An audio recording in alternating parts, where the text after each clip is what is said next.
అసలు ఈ ఓర్సా కంపెనీ ఎప్పుడు స్థాపించబడింది, దీనికి నారా లోకేష్ గారు ఎప్పుడు అమెరికా వెళ్ళాడు, ఈ ప్రమోటర్స్ ఎవరు, దీని గురించి కూడా ఒక్కసారి మాట్లాడదాం. ఇప్పుడు చంద్రబాబు నాయుడు గారి పుత్రుడైన ఎలక్ట్రానిక్స్ మినిస్టర్ గారు, IT electronics minister Nara Lokesh గారు 2024 అక్టోబర్లో అమెరికా వెళ్ళాడండి.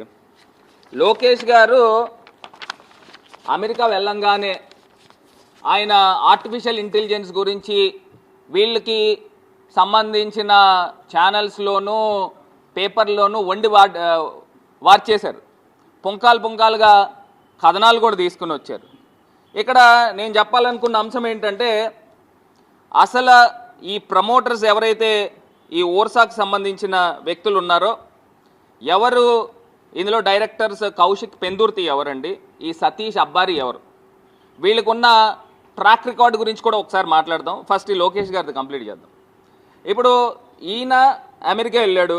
అమెరికా వెళ్ళిన తర్వాత ఇన్ని వేల కోట్ల రూపాయలు చెప్తున్న ఈ యొక్క ఓర్సా క్లస్టర్ ప్రైవేట్ కంపెనీకి సరిగ్గా 2 నెలల క్రితం 2025 ఫిబ్రవరి 12వ తారీఖున ప్రారంభం అవడం ఏంటి, ఇందులో ఏదైతే ఈ యొక్క డైరెక్టర్లు ఉన్నారో ఈ డైరెక్టర్లు 2024 సెప్టెంబర్ 27 సెప్టెంబర్ 2024న ఇది రిజిస్టర్ అయింది.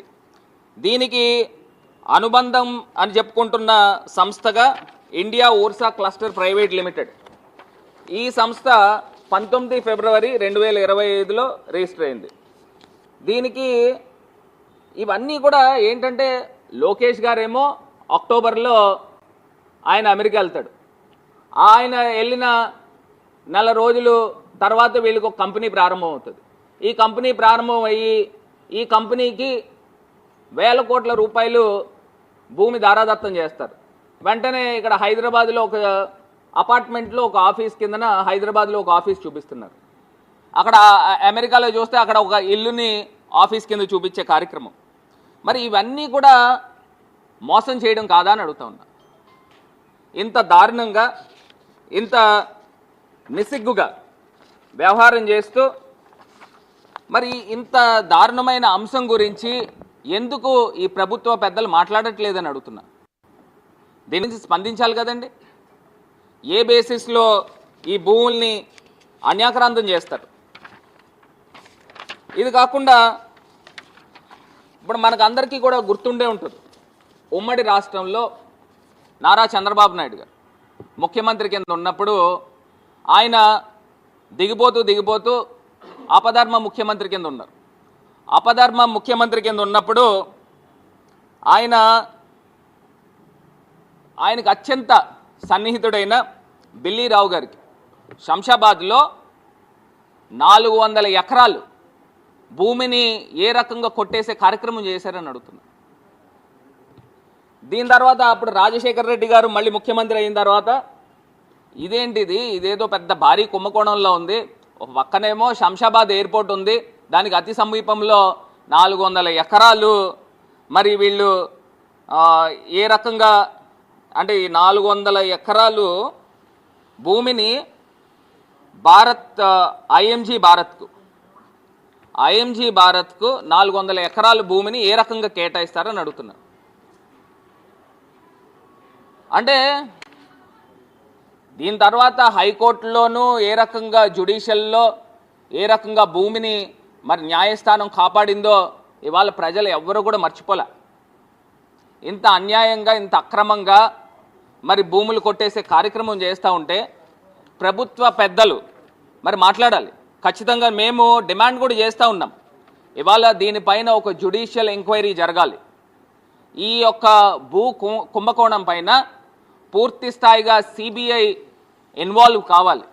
అసలు ప్రభుత్వ సంస్థలకి మీరు ఒక ఫ్రేమ్వర్క్ పెట్టుకుని ప్రభుత్వ సంస్థలకి ఎకరం 4 కోట్ల రూపాయలు చొప్పున మీరు భూములు కేటాయిస్తే, ఒక ఊరు పేరు లేని ఈ యొక్క కంపెనీలకి ఇంకొకటి కూడా అతను గతంలో కూడా డిఫాల్ట్ ఉన్న సందర్భం కూడా ఉంది. ఎవరైతే ఈ ప్రమోటర్స్ ఉన్నారో ఈ ప్రమోటర్స్ 21st సెంచరీ కంపెనీలు పెట్టి వాళ్ళపైన గతంలో కూడా కేసులు ఉన్నాయి. అంటే మీరు ఆ వ్యక్తుల్ని ఓర్సా అనే ఒక కంపెనీ చూపించి ఆ కంపెనీకి దారాదత్తం చేసే కార్యక్రమం చేయట్లేదా అని వాళ్ళు మేము ప్రశ్నిస్తున్నాం. ఓ పక్కనేమో టీసీఎస్ని పెడతారు, ఒక పెద్ద సంస్థ. ఆ టీసీఎస్ని పెట్టి దానికేమో దీనికన్నా బాగా తక్కువకి, అంటే ప్రజలు యొక్క మైండ్ సెట్ని డైవర్ట్ చేయడానికి టీసీఎస్ని పెడతారు. టీసీఎస్ పెట్టి 99 పైసలు అంటే చర్చ అంతా అక్కడ జరగాల. ఇంకో పక్కనేమో ఈ ఓర్సా అనే ఒక కంపెనీ, ఊరు పేరు లేని కంపెనీకి ఈ యొక్క పెద్దలు వాళ్ళ యొక్క బినామీలతో మొత్తం అంతా కూడా దోచే కార్యక్రమం చేస్తూ ఉన్నారు. ఈ ఎవరికి తెలియదండి ఇవన్నీను. ఇప్పుడు ఇవన్నీ కూడా ఈ టక్కుటమారు విద్యలన్నీ కూడా ఎవరికి తెలియని కాదు. ఒక పక్కన టీసీఎస్ని ఎందుకు పెట్టారు, ఒక పక్కన ఓర్సాని ఎందుకు పెట్టారు అంటే చర్చ అంతా కూడా 99 పైసలు టీసీఎస్కి ఇచ్చారు, టీసీఎస్ని రానివ్వకుండా ప్రతిపక్షాలు చేస్తున్నారని చెప్పి గగ్గోలు పెట్టే కార్యక్రమం చేస్తూ ఇంకో పక్కన సైలెంట్గా దీన్ని స్వాహా చేసే కార్యక్రమం చేయట్లేదా అని నేను అడుగుతా ఉన్నా. మరి ఇంత అన్యాయంగా ప్రభుత్వ భూమిని కొట్టే కార్యక్రమం చేస్తూ ఉన్నారు. ఇది ప్రజలందరూ కూడా గమనించాల్సిందిగా కోరుతా ఉన్నా. ఈయన నారా లోకేష్ గారు అమెరికా ఎప్పుడు వెళ్ళారు, ఈ యొక్క ఓర్సా అనే ఒక సంస్థ ఎలా పుట్టుకుని వచ్చింది, 2 నెలల్లో పుట్టుకుని వచ్చిన వెంటనే దానికి వేల కోట్ల రూపాయల భూమిని ఎట్లా కేటాయిస్తారు, ఏ బేసిస్లో నిబంధనలకి అనుగుణంగా చేస్తున్నారా, దీనికంటూ ఒక ఫ్రేమ్వర్క్ ఉండదండి. అసలు క్యాబినెట్ ఆమోదం చేయడం ఏంటి, ఓ పక్కన టీసీఎస్ మీదకి